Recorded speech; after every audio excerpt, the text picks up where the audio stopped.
Meus queridos irmãos, que a paz do Senhor nos envolva a todos neste instante. Nós hoje vamos falar sobre uma doença que acomete 20% da população mundial, que é a depressão. Uma doença que cursa com a pleiade sintomática muito grande. A pessoa deprimida tem tristeza, angústia, desânimo, dor nas costas, tontura, mal-estar, perda do estímulo pela vida, nada está bom, gases na barriga, má digestão, esquecimento, receio, insegurança, perda da vontade de ter sexo, perda do apetite, dificuldade de assimilação. Então é um conjunto de sintomas que caracteriza a depressão. O que faz com que às vezes o paciente desinformado procure diferentes profissionais, porque entendendo que tendo uma dor nas pernas pode ter um processo vascular, então vai procurar um angiologista. Entendendo que tendo uma dispepsia ou uma aerofagia, ou tendo uma diarreia propriamente dita, ela deva procurar um gastroenterologista. Às vezes, tendo dificuldade de memória, vai procurar um neurologista. Uma dor nas costas, pensa que tem um problema nos rins, ou na coluna, vai procurar um urologista, um nefrologista ou um ortopedista. E, na verdade, essa criatura não tem nenhuma patologia específica para essas especialidades.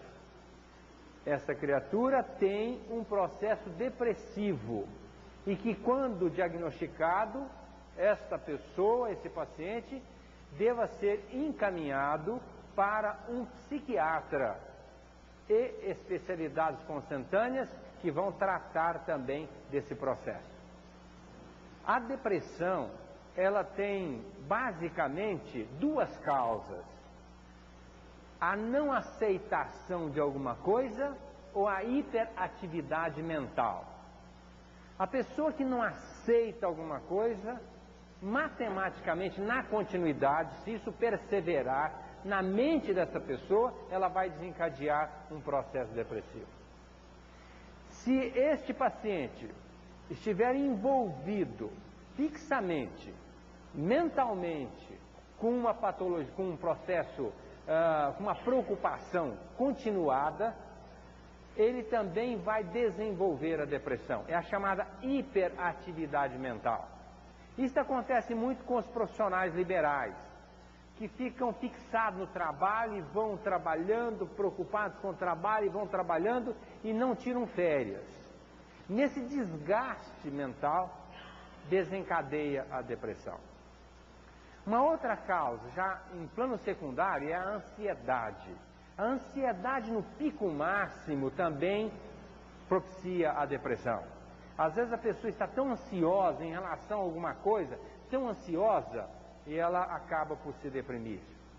Então, basicamente, a depressão tem como causa a não aceitação de alguma coisa, a hiperatividade mental e, em segundo plano, o excesso de ansiedade. Nós temos três tipos de depressão. A chamada depressão endógena, que é aquela que nasce com a pessoa, é aquela criança deprimida, que ela geralmente é retraída, ensimesmada, que quando é chamada para brincar, ela não quer brincar, e às vezes chora por qualquer palavra um pouco mais grotesca, ou uma palavra um pouco mais áspera, alguma coisa que a contrarie, embora seja de pequena monta, pode desencadear uma crise de choro nessa criança. Então ela já nasce deprimida, é a chamada depressão endógena, que pode acompanhar essa criança durante uma vida, do momento que ela não venha a ser tratada adequadamente. A outra depressão é a chamada causal, ou exógena, fruto de um trauma. Às vezes quando a pessoa é operada ou sofre um acidente, um parto, desencadeia a depressão exógena ou causal. Quando eu cheguei aqui em Rio Preto, logo que eu cheguei em Rio Preto, eu lidei com um paciente que me chamou muita atenção. Porque quando eu passei pelo Rio de Janeiro, eu tive um amigo que mais me ensinou de vida prática do que propriamente de medicina. Mas ele era psicanalista, anestesista e fazia ginecologia obstetrícia. Ele fazia 3 especialidades. Na época, vamos dizer assim, do médico eclético, que poderia até então fazer essas especialidades. Hoje o especialista se atém mais à sua especialidade. Mas antes se podia fazer algumas especialidades. E ele tinha uma visão muito alargada. E certa vez ele me disse assim: Aguinaldo, quando você for operar um doente deprimido, você fique muito esperto, porque matematicamente esse doente vai se complicar. E eu cheguei em Rio Preto e percebi que um paciente estava um pouco deprimido. E eu teria que operá-lo porque era um paciente que estava em estado de urgência cirúrgica. Quando eu tenho um paciente deprimido, primeiro eu procuro encaminhá-lo para um tratamento da depressão antes da cirurgia. Porque a gente sabe que a cirurgia, que é um trauma, geralmente propicia a depressão, sem nenhum processo prévio de depressão. Basta que a pessoa seja operada, ela está com uma tendência para a depressão. Então, se nós pegarmos um paciente deprimido, a chance é muito maior dele agravar o seu processo. Então nós vamos primeiro tratar para depois operar. E quando eu fui chamado para atender esse doente, que tinha uma patologia raríssima, uma hérnia interna, através de um orifício chamado hiato de Winslow. Na época eu fui estudar o caso, no mundo tinha 4 casos relatados. Eu já estou com 30 anos de profissão, de cirurgia comecei um pouco antes, estou com 34 anos de cirurgia, eu nunca vi outro caso. E conversei com todos os médicos de Rio Preto, nenhum até hoje viu esse caso, uma hérnia interna do hiato de Winslow. Então é uma patologia muito rara e que aconteceu nas minhas mãos. E quando eu indiquei a cirurgia, eu cheguei para o paciente e disse: olha, nós vamos operar, agora não podemos esperar muito, o caso é de urgência, é uma hérnia interna, o intestino está obstruído, nós precisamos operar. E aí ele disse assim: ah, doutor, chegou a minha vez. Eu falei: lógico, nós vamos operar o senhor vai ficar bom. Eu disse: não, chegou minha vez de morrer. Aquilo me gelou e eu lembrei do meu amigo José Carlos Girou Machado, lá do Rio de Janeiro. Eu falei: meu Deus, está deprimido e falou em morte antes de operar, eu tenho que me acautelar. E levei o paciente para a cirurgia. Tive que tirar o intestino que estava dentro desse orifício, já estava necrosado, ressequei um pedaço, fiz anastomose, ainda dei um pontinho por cima, uma terceira sutura, para ele, para garantir, para não ter problema e ele não me frustrar diante. Chegando em Rio Preto, querendo mostrar serviço, imagina se a pessoa morre. Era um desastre para mim. Bom, operei o paciente, correu tudo bem. 4 dias depois, que geralmente é o período crítico da cirurgia gastrointestinal, fístula na incisão. E aí, peritonite, tive que operar de novo.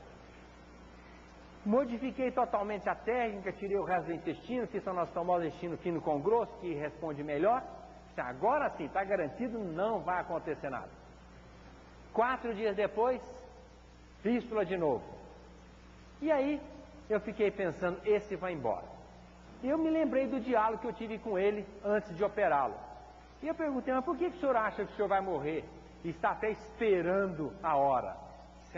Doutor, minha mulher eu tenho uma patologia psiquiátrica muito grave, esquizofrênica, já sofri tanto com ela, e eu já não aguento mais, eu quero me ver livre dessa situação. E aí eu pensei que lidar com pessoa com psicopatia não é fácil. No caso, ela tinha uma psicose grave, então ele estava cansado, ele já estava deprimido e tinha que submeter a cirurgia. Operei esse paciente 4 vezes e no final, morte. Então veja que a situação, quando a pessoa está deprimida, ela precisa ser tratada antes de ser operada, porque o trauma cirúrgico já deprime. O terceiro tipo de depressão endógena, causal. Terceiro tipo agora, depressão reativa. É aquela depressão, como o nome está dizendo, que a pessoa não aceita alguma coisa e reage frente àquela situação que não foi aceita. E reage desta forma, se deprimindo. Quando nós analisamos o paciente, nós precisamos entender que ele tem 4 naturezas. Ele tem a natureza espiritual, natureza mental, emocional e física. Então nós não podemos olhar o paciente isoladamente. Se ele está com uma dor de barriga, está com diarreia, por exemplo, tem uma colite. Às vezes o problema não está no físico. Nós precisamos analisar, verificar o que é que está acontecendo com ele. Às vezes é fruto de uma emoção, a pessoa fica emocionada, até a alegria pode desencadear uma diarreia. Então tem emoção. E essa emoção libera determinadas substâncias através do exercício da mente, porque o espírito age na mente, essa mente cria uma emoção, a emoção faz com que o físico libere determinadas substâncias e vai desencadear uma sintomatologia no físico. Então, nunca nós podemos analisar o paciente isoladamente, analisando a doença como se ela fosse do físico, porque toda patologia que agride o físico, ela tem uma repercussão no espírito. E toda lesão no espírito atinge o físico. Há uma interligação estreita entre o físico e o espírito, passando pela mente e a emoção. Então nós precisamos analisar o paciente de uma maneira holística, conversar com ele. Certa vez me foi encaminhada uma criança de 13 anos para ser operada de estômago. Tinha uma úlcera profunda, já praticamente não estava perfurada porque estava bloqueada pelo pâncreas, e esse paciente tinha dores imensas e foi encaminhado para eu operar. 13 anos. Meu Deus, mas tirar o estômago de uma criança de 13 anos é um absurdo. Aí fui conversar com essa criança. O que é que estava acontecendo? Os pais num processo de separação, ele se sentindo totalmente perdido naquele contexto, às vezes solicitado, porque geralmente os pais, às vezes envolvem os filhos, que é um desastre no processo de separação, e o filho, naquela idade, não tendo estrutura para trazer nenhuma sustentação para quem quer que seja, para o pai ou para a mãe, se sentiu agredido e desencadeou uma úlcera. Eu fui conversando com ele, fui tratando e felizmente a úlcera se curou e não precisou ser operado.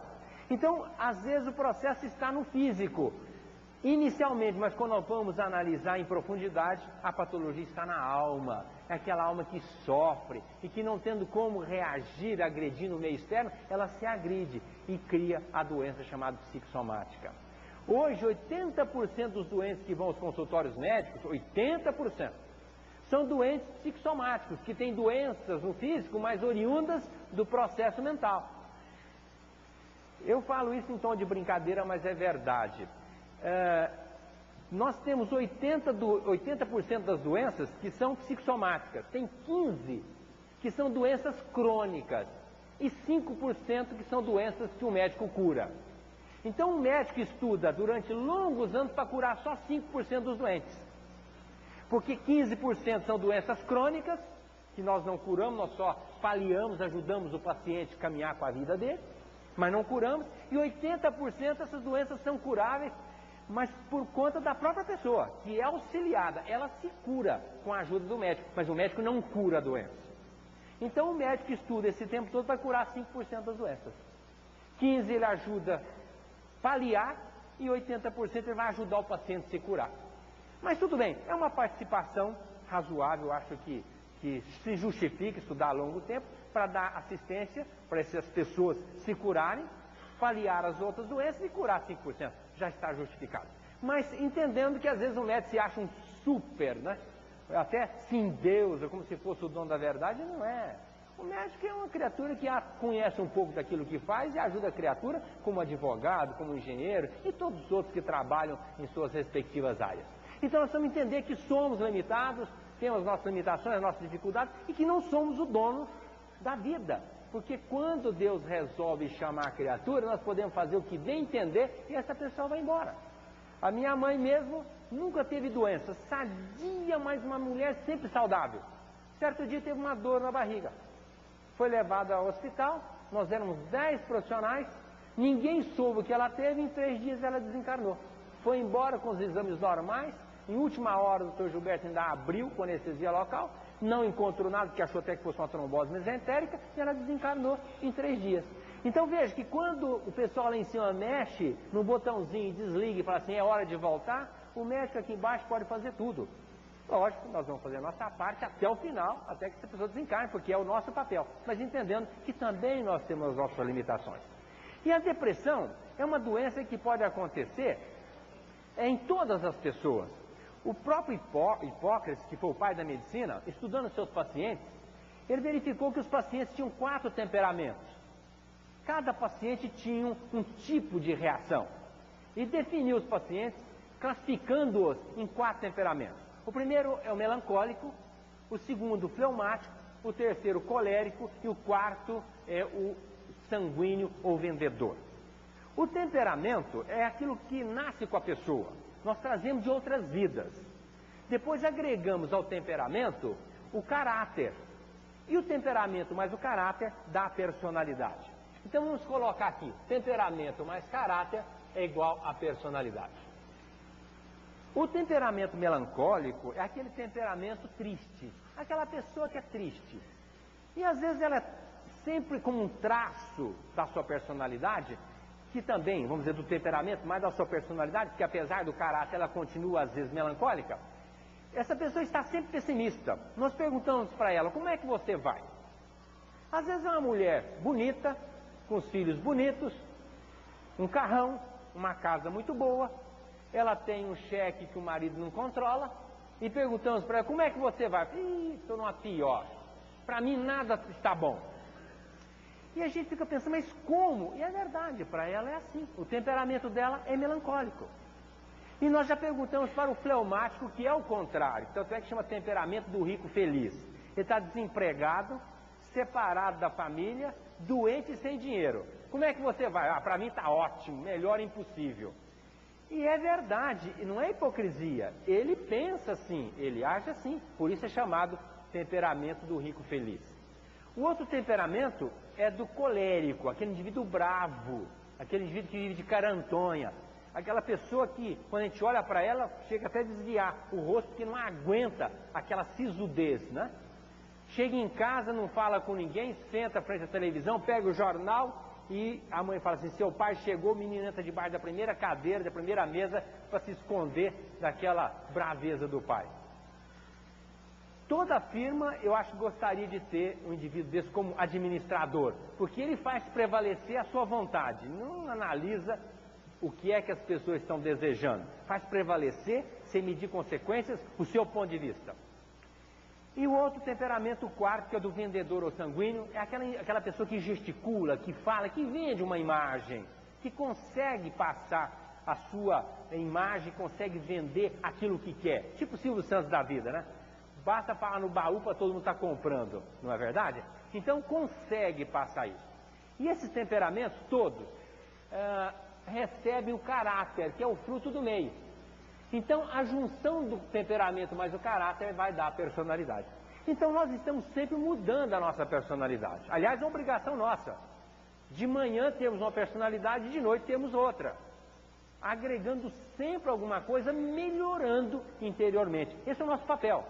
Aquela pessoa que chega de noite e diz, hoje eu não melhorei nada, é um desastre. Ela tem que chegar de noite e dizer, não, hoje eu melhorei muito. Porque eu consegui fazer uma coisa que eu não fazia antes, consegui falar uma coisa que eu não falava antes, consegui ler uma mensagem que me ensinou alguma coisa, já estou com uma visão um pouco diferente. A pessoa tem que chegar de noite e dizer, não, alguma coisa eu agreguei ao meu temperamento diferente, uma forma de caráter, mudando para melhor a minha personalidade. Agora, todos esses temperamentos se deprimem. O melancólico se deprime por muita facilidade. Qualquer coisinha, não precisa muita coisa, o melancólico está se deprimindo. O fleumático se deprime muito dificilmente. Como ele é apelidado do temperamento do rico feliz, ele está sempre numa boa, mas quase sempre se deprime por conta de separações conjugais. Quando a pessoa se separa da família, ela não tem estrutura e se deprime. O colérico, ele se deprime quando ele chega na fase praticamente no final da vida e faz um retrospecto da sua vida e percebeu que não granjeou muita coisa. Dada a sisudez, não granjeou a simpatia da família, nem um lastro de amizade. Já está prestes a desencarnar e a sua bagagem espiritual praticamente zero. Nunca fez nada de bom para os outros, só fez aquilo que lhe era conveniente. E percebendo perto da morte, não tendo muita bagagem, então ele faz um retrospecto e se vê muito pobre espiritualmente e se deprime. Então, já o vendedor ou sanguíneo, ele se deprime quando ele está só. Ele não aguenta ficar só. Quando ele está só numa sala, vai trabalhar o dia inteiro, eu tenho, às vezes, sempre a preocupação, quando vou analisar algum paciente que está indicado para trabalhar o dia inteiro numa sala, eu sempre procuro verificar se ele tem mesmo estrutura para isso. Se ele for desse temperamento do vendedor sanguíneo, é bom que ele não trabalhe sozinho, porque ele vai acabar se deprimindo. Há pouco tempo eu fiz um exame de funcionários de um banco aqui, e o gerente me disse assim, olha, Aguinaldo, esses funcionários vão trabalhar fechados, numa sala com o telefone no ouvido, só conversando com pacientes, com clientes externos. Eles não vão receber a visita de ninguém, não vão falar com ninguém, vão ficar o dia inteiro com o telefone no ouvido. Eu já fiquei atento, porque se essa pessoa é do temperamento do vendedor ou sanguíneo, e tiver que passar fechado o dia inteiro sem falar com ninguém, só naquela clausura, ele vai acabar por se deprimir. Porque ele tem necessidade de estar em contato com as pessoas, gesticulando, falando, sorrindo, passando uma imagem. Embora esteja passando ali no telefone, mas é muito pouco para aquela pessoa que quer passar também uma mensagem, vamos dizer, ao vivo. Quer se mostrar, quer estar gesticulando, mostrando ali a sua pletora. Então, todo esse temperamento pode se deprimir. E em se deprimindo, vão se enquadrar numa fórmula, chamada fórmula da depressão, que se assemelha a essa fórmula matemática. 4 é igual a 2 mais 1 mais 1. Não tem como mudar essa fórmula. Mudar isso seria mudar o universo. Então tem uma outra fórmula, que é o seguinte, depressão é igual a uma causa não aceita, gerando um ressentimento e a autocomiseração.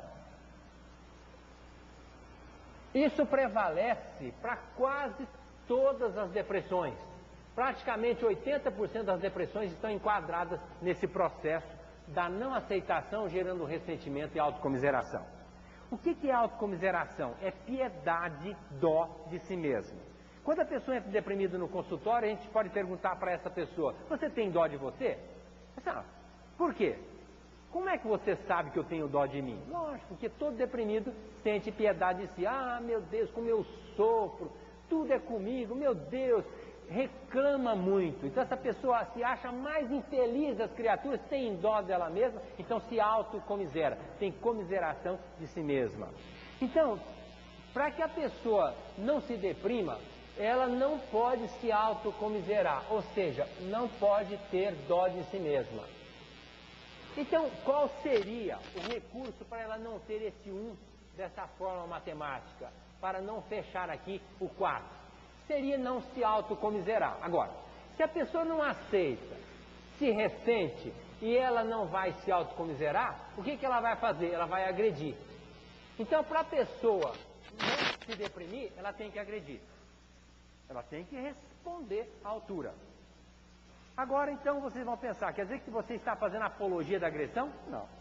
Eu estou dizendo que se a pessoa chegou ao extremo de não aceitar e se aborreceu, ela tem 2 caminhos matemáticos.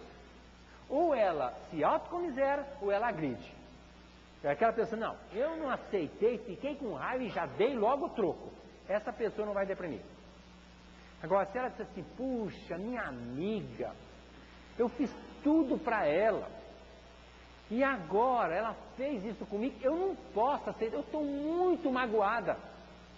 Veja logo comigo. Aí ela se autocomiserou. E aí ela vai entrar em depressão. Então o que a pessoa deve fazer para não se deprimir? Lógico, não precisa nem se autocomiserar, nem agredir. Seria parar por aqui. Não se ressentir. Procurar arrumar uma justificativa. Tipo assim, o menino não vai bem na escola. Eu tenho 2 reações. Uma é dizer assim, puxa, eu trabalho o dia inteiro, pago uma escola particular, tiro do fundo do poço para pagar e meu filho não vai bem, não faz nada, é um absurdo, não posso ser, eu estou muito aborrecido. Bom, veja que eu estou me autocomiserando, eu estou trabalhando demais, estou sofrendo, estou batalhando, e esse menino não vai bem. Provavelmente eu vou me deprimir. Para eu não deprimir, o que eu tenho? Tem que dar umas bolachas no moleque. Aí fica tudo certo. Eu vou te dar umas bolachadas, que aí você vai tomar jeito e vai estudar. Não. Não precisa nem autocomiserar e nem dar os petelecos no moleque. O que eu vou dizer? Bom, meu menino não vai bem, eu vou conversar com ele. O que é que está acontecendo com você? Bom, pai, eu estou tendo dificuldade numa matéria, eu não estou conseguindo entender. Então nós vamos procurar resolver isso. Primeiro, então eu vou aceitar o fato que ele não vai bem na escola. Aceitar. Por quê? É estudante. Qual estudante que um dia não foi bem na escola? Acho que todos. Praticamente todos os estudantes. Um dia lá não foi muito bem numa matéria, num determinado momento, não se ouve muito bem. Todos. Então, se todos, praticamente todos, por que agora eu não vou aceitar isso? Aceitar é diferente de conformar. A gente deve aceitar, agora não deve conformar. Porque é diferente. Porque às vezes a pessoa não aceita, se revolta e cruza os braços, já que é para ser assim, tudo bem. Não. Vamos aceitar e vamos não conformar, que é a solução adequada. Meu filho, você não vai bem na escola? Tudo bem. Agora vamos ver o que é que nós podemos fazer para resolver o seu problema. E em procurando uma solução, eu não vou me aborrecer. Porque eu entendi que ele é um estudante, está com dificuldade e não vou me aborrecer. Então, muito antes de me aborrecer, eu já aceitei essa situação. Aqui não, mas vamos pensar que, no caso que você citou antes, da amiga que aprontou, é diferente do filho que não vai bem na escola. Eu falei, qual a diferença? Por acaso, se uma amiga ou um amigo me fizer alguma coisa, o que eu vou fazer? Eu vou chegar para um amigo ou para uma amiga e perguntar, escuta, o que é que está acontecendo com você? Por que você fez isso comigo? Às vezes a pessoa nem se deu conta do que fez. E às vezes ela tem uma problemática tão séria que a gente deve ser, puxa, coitada, não está com problema, ou coitada. Eu vou até procurar fazer alguma coisa por essa pessoa. É diferente de não aceitar. Olha, você veja o que ele fez, o que ela fez. Eu não posso aceitar isso. Por que não? A gente tem que procurar verificar o que está acontecendo e até mesmo arrumar uma justificativa para auxiliar essa pessoa. É a chamada compaixão. Talvez seja uma das maiores virtudes do homem, a compaixão. É entender a problemática da pessoa e procurar fazer alguma coisa para que aquela pessoa esteja bem. Eu não acho que isso é complicado. Eu acho que complicado é entender o processo. Quem entendeu, fica fácil. Quando alguém nos aborrece, nos ofende, o Gandhi disse o seguinte, ninguém deve perdoar ninguém, porque ninguém deve se sentir ofendido a ponto de ter que perdoar. Se a gente entender a limitação da pessoa, nós não vamos se sentir ofendidos. Não vamos nos ressentir, e muito menos autocomiserar, e muito menos agredir. Então o melhor é começar por aqui, aceitar com amor tudo, arrumando uma desculpa positiva. Tipo, sofri um acidente, quebrei o braço. Que bom que eu quebrei o braço. Como? Você quebrou o braço, está achando bom? Lógico que se eu quebrasse a cabeça é muito pior. A pessoa não vai bem financeiramente. Pô, estou uma pior que faz gosto. Mas, graças a Deus, não estou passando fome e tenho uma casinha para morar. Se a pessoa não tem casa para morar, está passando fome, não, mas eu ainda tenho braço para correr, a perna para correr atrás, braço para buscar algum recurso, eu vou vou me virar para conseguir alguma coisa. Porque tem muita gente que tem casa, tem comida, tem tudo, mas está em cima de uma cama aleijada lá, todinha destrambelhada e que gostaria de estar no nosso lugar. Então sempre fazer o jogo do contente, porque sempre tem uma resposta positiva. Agora tem pessoa que é especialista em reclamar, mas reclama por tudo. Qualquer coisinha que fuja do programa, essa pessoa está reclamando. Eu até acho que ela não ora o Pai Nosso, porque no Pai Nosso tem um tópicozinho que ele fala assim, seja feita a sua vontade, assim na terra como no céu, não é verdade? Mas desde que seja feita a minha vontade também. Então, quer dizer, a pessoa está reclamando, então está orando da boca para fora, não está sentindo realmente. E ela que reclama muito e não aceita nada, então é um prato cheio para a depressão. Basta uma pequena coisa para essa pessoa deprimir. Então, aqui é muito importante o jogo do contente. Quem já leu Poliana? Poliana menina e Poliana moça. É uma lição maravilhosa. É uma menina, e depois se tornou moça, que sempre via tudo colorido. Um calor desse nosso. Mas que calor, não aguento esse calor. Mas por que não? É muito melhor esse calor do que 40 graus abaixo de zero. Não é verdade? Que bom, eu adoro o calor, o frio é que me molesta. Imagina viver lá no Alasca ou no Canadá. O maior índice de depressão é no Canadá. E o maior índice de suicídio, porque geralmente a depressão, em 30% dos casos, as pessoas buscam suicídio. Porque as pessoas ficam fechadas 7 meses no ano no Canadá. fechadas dentro de casa, não podem sair. Agora aqui no Brasil não, que bênção! Nós não ficamos nem um dia dentro de casa, porque aquele friozinho que vem, bota uma agasalho e vai embora. Então veja que bênção o nosso calor. Reclamar por causa do calor, por quê? Aí eu reclamo porque está chovendo demais, né? Oh, meu, não aguento mais essa chuva, não deixa nem a minha roupa secar. Meu Deus, pega a roupa, põe dentro de casa, pega o ferro e passa. Ainda bem que tem energia elétrica, né? Antigamente nem isso não tinha que secar a roupa, era com ferro de brasa, porque eu tive a oportunidade de passar a roupa com ferro de brasa. Ainda tem que soprar ali o tempo todo para o ferro aquecer para poder passar a roupa. Hoje basta ligar uma tomadinha lá, nem dá tempo, o ferro já esquentou. Não é? Para que reclamar porque está chovendo e a roupa está molhada? Não é? A pessoa fica doente, ah meu Deus, eu não me vejo doente. Eu tive uma paciente uma vez que deprimiu profundamente porque ela ficou com hepatite. Eu não me vejo 30 dias dentro de casa numa cama. Eu falei, mas não precisa ficar na cama, nem dentro de casa, só não pode ficar fazendo muitos exercícios, saindo muito, vai devagarzinho, tudo bem. Ah, mas eu não me aceito doente. E se deprimiu. Às vezes uma doença é uma bênção, porque nesses 30 dias que ela fica dentro de casa, às vezes evita um acidente lá na esquina, não é? É a bênção do mal menor. Eu acho que tudo que vem de Deus vem em cima da bênção do mal menor. Sempre Deus está trazendo para nós um mal menor. Agora, nós, na nossa limitação profunda, na nossa estreiteza mental, sempre pensamos que o mal é o maior. Ah, se Deus fosse cobrar tudo de uma vez só, seria um desastre. E Ele cobra, entre aspas, porque Deus não cobra nada também, Ele dá oportunidades parceladas. Se Ele fosse, ó, você tem que acertar a conta com a minha lei de uma vez só, numa existência, eu penso que ninguém estaria aqui, já teria desencarnado 10 mil vezes, né? Mas Ele permite que nós acertemos com a nossa consciência e com a sua lei em parcelas. Então vem devagarzinho uma situação, nós passamos, né? A Maria Dolores é que fala assim, depois de uma tempestade, vem sempre outra tempestade, não vem bonança. Porque nós estamos num planeta de expiação e provas. Então não pode ter bonança contínua, nem definitiva. É necessário que haja sempre a tempestadezinha para a gente aprender, crescer, vencendo os obstáculos, superando as nossas mazelas espirituais. Então aprender a conviver com isso, porque durante uma vida nós sempre tivemos, temos e vamos continuar tendo problemas. Ainda bem, graças a Deus, porque é com eles que nós vamos crescer. Se já parar para pensar, se nós passássemos uma vida inteira sem problema nenhum, chatice que não seria? Eu acho que ninguém aguentaria, porque quando a coisa vai assim nesse patamar, né? Aquela serenidade a vida inteira, ninguém aguenta.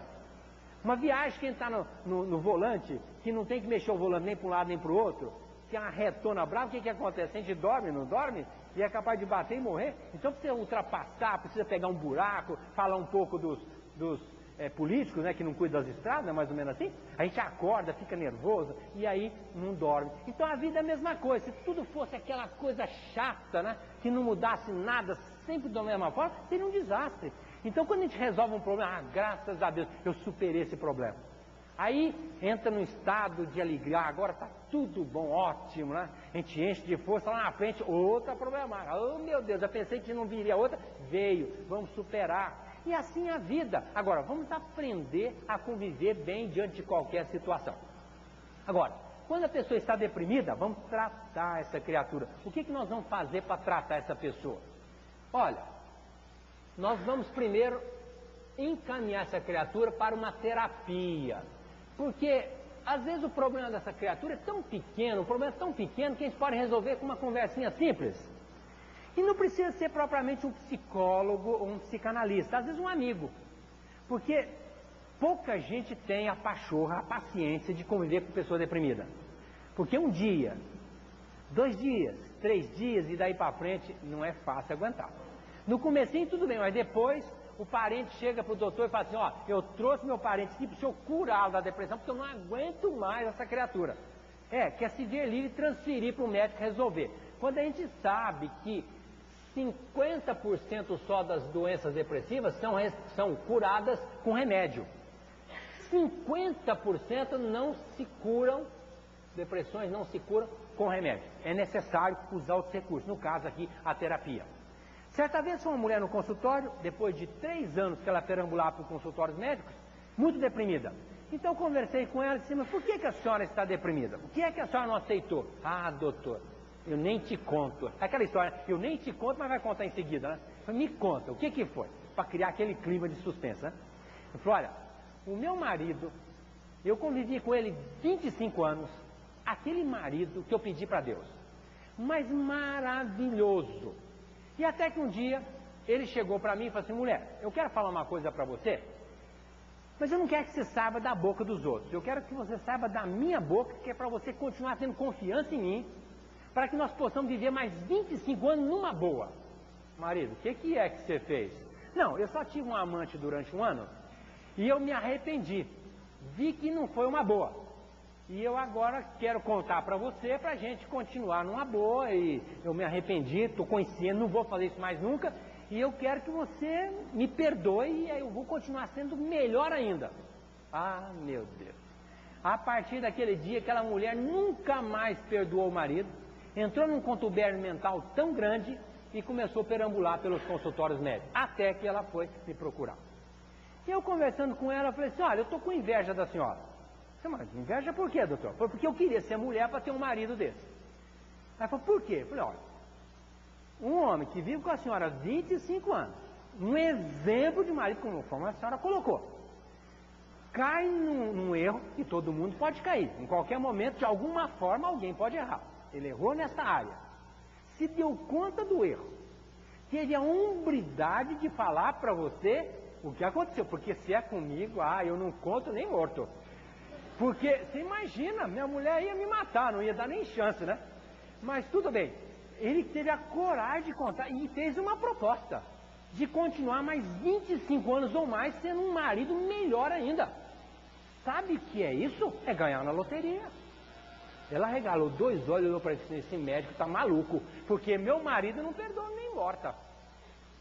Doutor, mas irmão, o senhor entende, eu era uma mulher legal também com ele me traiu. Eu falei, escuta, eu vou lhe passar uma receita, uma que cura e outra que não cura. A senhora vai escolher. Falou, mas como assim? Eu falei, bom, eu vou dar um remédio que é um antidepressivo, que não vai curar a senhora vai enjoar de mim, vai achar que o remédio não deu certo, ou que eu não sei tratar de depressão, só vai procurar outro médico, e nunca vai ficar curado. E tem outro que cura rapidinho. É a senhora chegar em casa, pedir perdão ao seu marido, abraçá-lo e continuar numa boa com ele. Aí ela olhou para mim e falou assim, meu Deus, falei, o que a senhora quer? Ficar curado ou não ficar curado? Eu quero ficar curado, só que esse remédio é muito amargo. Eu falei, mas é o que cura.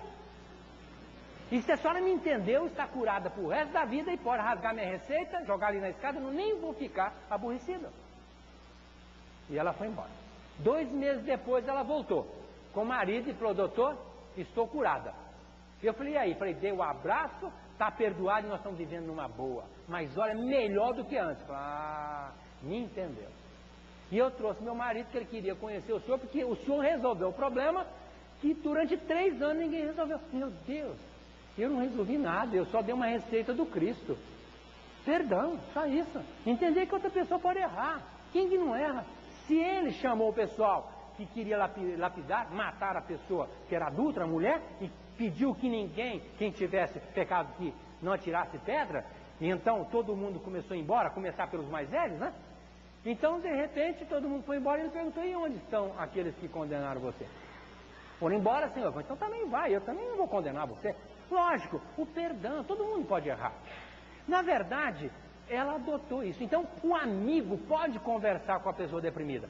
Há pouco tempo foi outro moço, queria matar uma pessoa na terra dele, que ele emprestou um dinheiro e deu um calote, então ele queria matar. Eu falei, meu Deus, o que é que você vai ganhar com isso? Doutor, vou matar o fulano. Eu falei, o que você vai ganhar com isso? Deprimido, ou eu mato ou eu me mato. Eu falei, nossa, nenhuma das duas.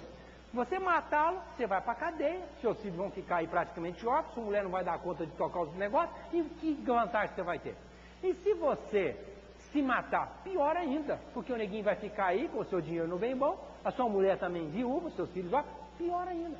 Rapaz, larga um homem para lá, vai trabalhar, ainda sobrou alguma coisa para você refazer sua vida, e dá para você viver muito bem. Ele me entendeu, foi trabalhar, está muito bem financeiramente hoje, resolveu o problema, uma conversa. Isso não precisa ser médico, não. É um amigo, aquele companheiro que está ali junto, que pode dar uma boa orientação. Porque às vezes, quando o nego entra, diz, não, tem que matar mesmo. Esse nego você tem que matar. Olha, que atitude infeliz. E não precisa até conhecer muita coisa, basta falar aquilo que Jesus já falou, do Evangelho. Ali está toda a receita, toda a resposta. E numa conversa dessa nós podemos resolver o problema. Agora, quando o amigo não resolve, para fazer a terapia, vamos encaminhar para o psicólogo. Ou o psicanalista, que é o mesmo trabalho. São pessoas que vão conversar e despertar na criatura a solução. Conviver bem com aquela problemática, encontrar uma resposta e caminhar adiante. Não ficar tropeçando naquilo. Porque não adianta. O Cristo colocou com muita propriedade, deixar cada dia com o seu problema. Tem gente que traz o ontem já foi e não volta. E fica ligado no amanhã, não adianta também. Vamos viver hoje. O que eu tenho que fazer hoje? É aquilo que nos compete dentro de uma medida racional e lógica, o bom senso. Então vamos conviver com aquela situação da melhor maneira possível para que nós possamos resolver nossa problemática. E essas duas criaturas são muito importantes no tratamento da depressão. Agora, se não se resolve através da terapia, vamos procurar o psiquiatra. Porque o psiquiatra vai dar aqui o medicamento, que é o antidepressivo. Entendendo que entre uma célula nervosa e a outra não existe ligação anatômica. Elas estão distantes e a mensagem de uma célula para outra é mediada por um neurotransmissor, uma substância química chamada neurotransmissor. Nós temos a dopamina, a serotonina, a norepinefrina e outros neurotransmissores que passam essa mensagem de uma célula para outra. Agora, quando a pessoa está deprimida, duas coisas acontecem. Ou os neurotransmissores são destruídos por uma enzima que destrói os neurotransmissores, ou uma substância vai e capta aqui o neurotransmissor, coloca aqui dentro, que é o chamado recaptador de neurotransmissor, e bloqueia o neurotransmissor. Então eles somem, ou destruídos ou captados, eles somem da circulação, não medeiam a mensagem que passa de uma célula para outra, faltando aqui, e então fica... A pessoa que está viajando, a estrada muito boa, e rompeu a ponte. Quer continuar a viagem, mas não tem jeito, a ponte está caída. Então é a mensagem que vai de uma célula para outra, mas chega ali e não passa porque falta os neurotransmissores, porque foram destruídos ou bloqueados. O que o antidepressivo faz? Bloqueia a enzima ou bloqueia o recaptador. Libera o neurotransmissor e impede esse aqui de ser destruído. Então aumenta na sinapse nervosa e a mensagem passa e a pessoa vive muito bem. Quando o processo é rapidinho e que o antidepressivo resolva, 50% dos casos da depressão são resolvidos aqui. Agora, os outros 50% precisam de um atendimento psicoterápico, atendimento, além do remédio, também de um tratamento espiritual. E eu quero uma atençãozinha para vocês, para esse lado espiritual. O médico hoje, psiquiatra, está receitando, além do antidepressivo, dando uma orientação para que o deprimido faça exercício físico. Porque a pessoa que faz exercício físico, ela libera a beta-endorfina, que é uma substância que é liberada pelo músculo e que funciona como uma almofada protetora. Por exemplo, a minha mão, se eu der um murro em cima dela, vai doer. Mas se eu colocar uma almofada bem grande, pode dar até um murro muito forte que não vou sentir nada aqui embaixo. Então a pessoa que pratica muito esporte ou trabalha braçalmente, ela tem muita beta-endorfina. Eu falo isso em tom de brincadeira, mas até de uma certa forma uma verdade. Puxador de inchada não entra em consultório de psiquiatra com depressão. Porque a gente preconiza que a pessoa faça exercício em academia. Uma hora, 2 ou 3 dias por semana. 3 horas no máximo por semana. O trabalhador braçal, ele trabalha 8 horas por dia. 8 vezes 5, quando eu trabalhava na roça, era 8 vezes 6. Nós trabalhávamos até no sábado, era 48. Mas hoje o nego já nem vai no sábado mais, né?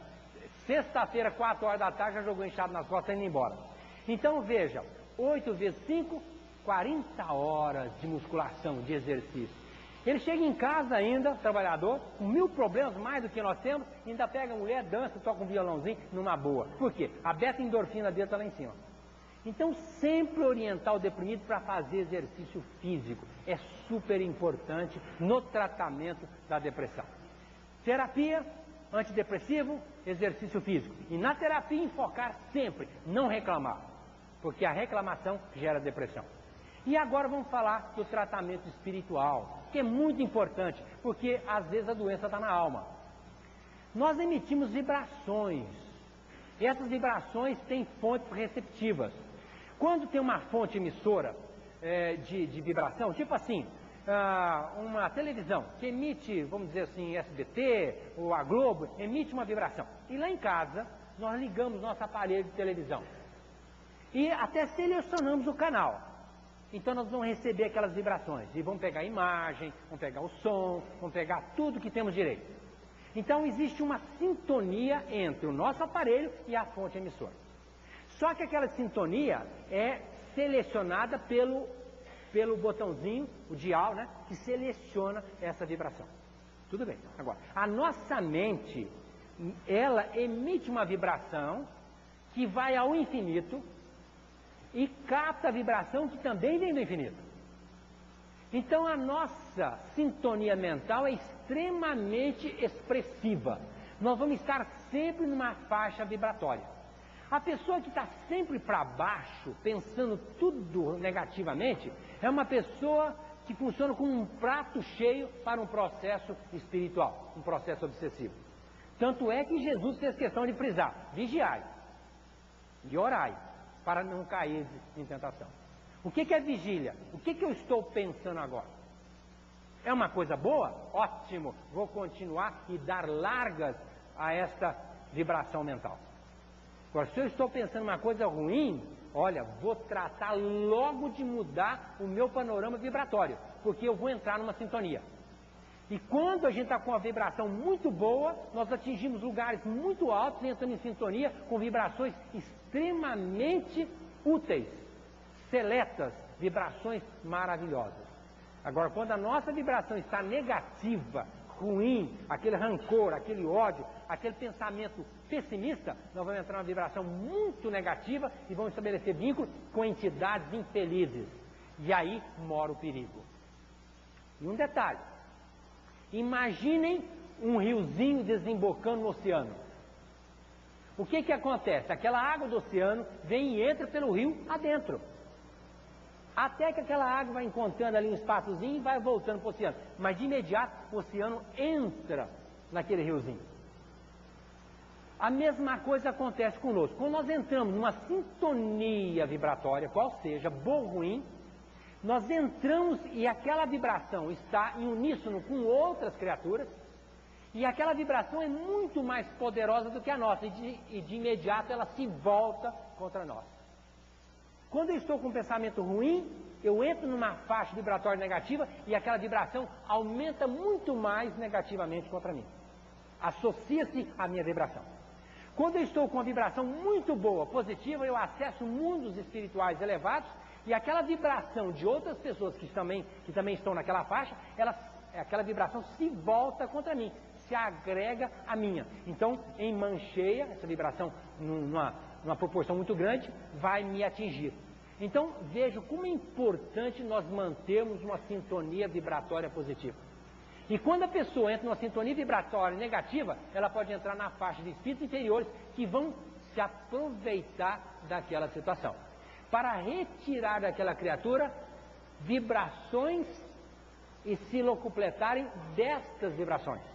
Então são entidades infelizes que querem captar a nossa vibração, o nosso fluido, a nossa energia. Então nós precisamos estar sempre fora desta vibração negativa. Então quando a pessoa reclama muito, está sempre com pessimismo, sempre de mal com a vida, sempre para baixo, é um prato cheio para processo obsessivo. E aí precisa ficar esperta, porque geralmente o obsessor leva a pessoa primeiro para a cama. Você vai deitar agora porque a tua vida não tem graça, você está desanimado mesmo, você está desalentado, você vai para a cama. E a pessoa na cama dificilmente faz coisa boa. Começa a pensar mais ainda em coisas ruins. Quando não vai bem dentro do casamento, começa a pensar no namorado de antes, né? Por uma namorada, o meu namorado, eu dava cada beijo, cada abraço, esse traste está do meu lado, nem olha para mim. E começa a devanear, e os espíritos obsessores, então, opa, é nessa que eu vou. E começa, ele era ótimo, isso aí não vale nada. E começa. E aí a pessoa vai afundando cada vez mais. Sua vida não tem sentido. E quer levar a pessoa ao suicídio. Porque quando a pessoa se mata, então, aí vai para o plano espiritual e ele vai sugar o resto da energia. Então suicídio nem pensar. E quando estiver deprimido, saia, vai dar a volta no quarteirão, vai fazer algum trabalho, vai conversar com alguém, mas não deita.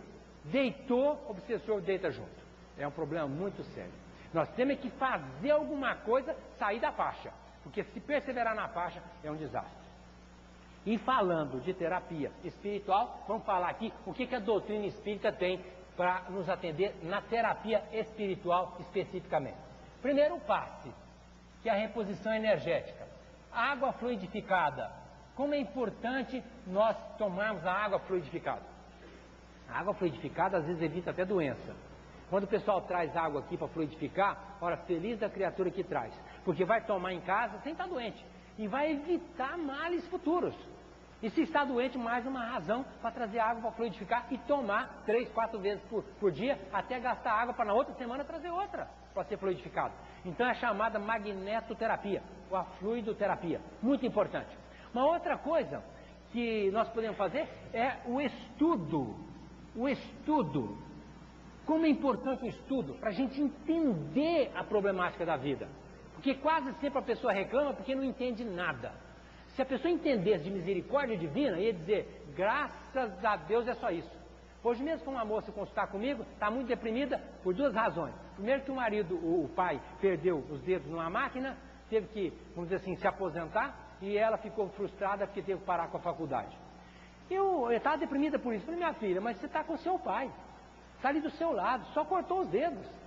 E você também não parou com a faculdade agora, mas de repente você pode reativar, faz outra, e a sua vida continua. E é demais você filha única. Não tem tantas despesas para você poder estar disputando com os irmãos. É só com você. Vamos trabalhar, vamos lutar e você pode se formar. Não entrar nessa faixa. Então entender que Deus ainda está agindo com misericórdia. Porque se ele não agisse, seu pai teria perdido o braço ou a própria vida. E aí você é órfão. Às vezes até arrimo de família, nem poderia fazer mais faculdade. Então veja, a pessoa tem que estudar, principalmente doutrina espírita, para se situar bem diante da vida. Porque o espírita que entende doutrina não reclama. Não reclama. Ainda vai agradecer a problemática que tem. Porque em cima dela tem misericórdia divina. Então, o espírita convicto não reclama. Não reclama. Vai achar graça em tudo e vai tocar para frente. E ainda feliz da vida de estar aqui reencarnado, que é uma benção. Tem muita gente do lado de lá que quer reencarnar, está no nosso lugar. Então estudar, muito importante estudar, para entender a problemática e situar bem diante da vida. Uma outra coisa importantíssima, dentro da casa espírita, é o atendimento fraterno. Quando a pessoa chega deprimida dentro de uma casa, ela está com a autoestima lá embaixo, está meio, nossa, não entra no fundo do poço porque não tem jeito. A gente dá um abraço nessa criatura, diz, não, fulano, vamos embora, vamos trabalhar com a gente, vem pra cá, vamos conviver juntos, vem cá, nós estamos com você. Esse atendimento fraterno levanta o astral da pessoa. É muito importante isso da casa espírita. Quando nós percebemos que alguém está deprimido, vamos nos achegar essa pessoa, dar um abraço nela, só um abraço já é uma canalização energética. Vamos conversar, vamos sorrir, vamos trazer uma proposta para essa pessoa que está desalentada. É muito importante isso dentro da casa espírita, principalmente para nós que estamos militando aqui, como também pode em qualquer outro lugar, dentro do nosso trabalho, na rua, onde quer que seja. Quando nós virmos alguém deprimido, vamos falar para essa criatura, vamos para frente. Uma outra coisa muito importante, para finalizar no tratamento espiritual, é a chamada laborterapia. Meu Deus, essa aqui, laborterapia. Eu não sei dizer o que é mais importante no tratamento da depressão, mas talvez seja o mais importante. A laborterapia. Ou seja, a pessoa trabalhar. Trabalhar para ganhar dinheiro mesmo, ganhar dinheiro. Porque parar dentro de casa, nossa, só fica remoendo, né? Remoendo. Tinha uma mulher de um engenheiro, chegou aqui em Rio Preto, não estava bem. E de repente deram para ela uma sugestão para ela fazer coisa para vender lá fora. E ela foi para a cozinha e começou a vender e realmente venceu a depressão, melhorou a situação deles. E olha, graças àquilo que ela começou, hoje não consegue vencer a freguesia. Tanto que as pessoas gostam do trabalho dela. Então começou por ali, com a depressão, começou a trabalhar e saiu da depressão fazendo isso. Uma pintura, um artesanato, qualquer coisa. Às vezes a pessoa nem precisa de dinheiro, então vai trabalhar, vai ganhar bônus hora, vai granjear recursos espirituais. É quando às vezes vai ajudar um amigo, vai ajudar uma amiga, ou quando vai para uma instituição de caridade e vai fazer o bem. Nós temos aqui tantas frentes de trabalho para que a pessoa possa se integrar a essa frente de trabalho e se beneficiar desses recursos, da chamada laborterapia. Agora, às vezes a pessoa está, não, estou tão desanimado, e não faz nada. Aí é um desastre. Agora, quando a gente trabalha no bem, tem algumas particularidades. Primeiro que a gente vê que o problema lá fora é muito maior do que o nosso. Nosso problema, nossa, nem existe. O problema lá fora é 10 mil vezes pior do que o nosso. E nós podemos enumerar tantas situações gravíssimas que nós nem queremos passar perto. São problemas mais graves do que os nossos. Quando a gente faz esse trabalho, a gente granjeia a simpatia da pessoa assistida, que nos devolve vibrações e em preces também, que a prece é muito importante. Quando a gente trabalha em grupo, a gente recebe a vibração dos próprios companheiros. Ô, fulano, que bom que você veio, que ótimo, vamos trabalhar. E a gente fica até esperando chegar aquele dia para estar com os amigos, ao invés de ficar em casa enclausurado, maldizendo, reclamando da própria vida. E ademais nós granjeamos a simpatia dos espíritos amigos, que toda pessoa assistida tem um anjo guardião. E quando a gente ajuda aquela pessoa, nós estamos ajudando o anjo da guarda, o anjo guardião daquela pessoa, que passa a ter por nós uma gratidão. Num momento aprazado, se nós estivermos numa situação ruim, esse espírito vai dizer assim, não, fique tranquilo, você tem um crédito comigo. Certa vez você fez o bem para um assistido meu, e agora chegou a hora de eu devolver para você com juro e correção monetária. E aquele espírito amigo age a nosso favor, resolve o nosso problema. Ah, que sorte que eu tive. Coisa nenhuma. Mérito que nós adquirimos lá atrás fazendo a laborterapia. E eu entendo que a pessoa que trabalha no bem, ela não tem espaço para ficar reclamando. Ela está sempre preocupada com os outros e esquece de si mesma. E a hora que chegar nesse ponto de esquecer da gente só pensar nos outros, aí é só paraíso, é só alegria. Então vamos tratar a depressão usando todos esses recursos. Agora, se nós usarmos todos os recursos e ainda continuarmos deprimidos, devemos lembrar daquilo que nos diz. Quando nas horas do mais íntimo desgosto, o desalento invadir-te a alma e as lágrimas te aflorarem aos olhos, busca-me. Eu sou aquele capaz de sufocar-te o pranto e estancar-te as lágrimas. Quando te julgares incompreendido pelos que te circundam, e vires que em torno de ti a incompreensão recrudesce, chama-me. Eu sou a luz sob cujos raios se aclara a beleza de tuas intenções e a nobreza dos teus sentimentos. Quando inclemente te açoitar os vendavais da sorte e não tiveres onde reclinar a cabeça, chama-me. Eu sou o refúgio onde encontrarás guarida para o teu corpo e tranquilidade para a tua alma. Quando se te extinguir o ânimo para arrostar as vicissitudes da vida e te achares na iminência de desfalecer, invoca-me. Eu sou a força capaz de remover-te as pedras do caminho e sobrepor-te às adversidades do mundo. Quando te julgares incapaz de manter a serenidade do espírito e achares que a sua calma já está à distância, vem a mim. Eu sou a paciência que te faz vencer os trances mais dolorosos e triunfar nos momentos mais difíceis. Quando te debateres nos paroxismos da dor e tiveres a alma ulcerada pelos abrolhos do caminho, invoca-me. Eu sou o bálsamo que te cicatriza as feridas, minorizando os teus padecimentos. Quando o mundo te iludir com as suas promessas falazes e ninguém mais for capaz de inspirar-te confiança, invoca-me. Eu sou a sinceridade capaz de corresponder à franqueza de tuas atitudes e a excelsitude de teus ideais. Quando a tristeza e a melancolia te povoarem a alma e tudo em volta te trouxer aborrecimento, corre para junto de mim. Eu sou a alegria que te insufla um alento novo e te faz ver as belezas do teu mundo interior. Quando um a um te feneceres os ideais mais belos e te sentires no auge do desespero, chama-me. Eu sou a esperança que te robustece a fé e te acalenta os sonhos. Quando a impiedade se recusar a reconhecer-te as faltas e experimentares a dureza do coração humano, corre para junto de mim. Eu sou o perdão que te levanta o ânimo e promove a reabilitação do teu espírito. Quando duvidares de tudo, até mesmo das tuas próprias convicções, e o ceticismo te avassalar a alma, chama-me. Eu sou a crença que te inunda de luz do entendimento e reabilita o teu espírito para a conquista da felicidade. Quando já não mais provares a sublimidade de uma afeição sincera e duvidares do sentimento do teu semelhante, invoca-me. Eu sou a renúncia que te faz esquecer a ingratidão dos homens e e a olvidar a incompreensão do mundo. Quando enfim quiser saber quem sou, Pergunta ao riacho que murmura, ao pássaro que canta, à flor que desabrocha e à estrela que cintila, ao jovem que espera e ao velho que recorda. Eu sou a dinâmica da vida, a harmonia da natureza, eu me chamo amor. Remédio para todos os males que te assolam a alma. Estenda-me, pois, nas tuas mãos, ó alma, filha de minha alma, e eu te conduzirei numa sequência de êxtases, deslumbramentos, às serenas mansões do infinito, sob a luz da eternidade. Eu sou teu anjo guardião, Jesus, teu irmão, Deus, teu Pai. Muita paz.